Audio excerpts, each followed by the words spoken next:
Ay, what's up mga idol? Ito na naman sa ating mga gawain pagbablog. Nung nakaraan mga idol, nahuli ako yung 2015. Wala akong maisip. Talagang kailangan natin magbayad sa nahuli sa ticket. Umabot na siya ng 25,200. So, ito ngayon, yung pambayad natin. Ayan. Ito yung pambayad natin mga idol. Pambayad natin dito sa ticket kasi kailangan natin bayaran. Kasi mga idol, pag di ko bayaran yan,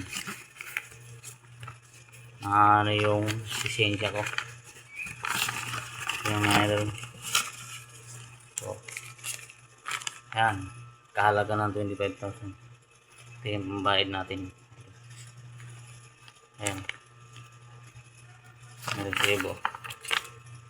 Nakita nyo dito mga idol. Talagang malaki. Sakit talaga sa bulsa mga idol. Ayan o. Nakikita ba? Hindi yata makita mga idol. Hindi makita. Ayan o. 25,000. Ito lang yun. Okay lang. Ito yung mga idol. Pambayad natin. What's up mga idol? Maraming salamat. Tiba-tiba naman tao bayan nito.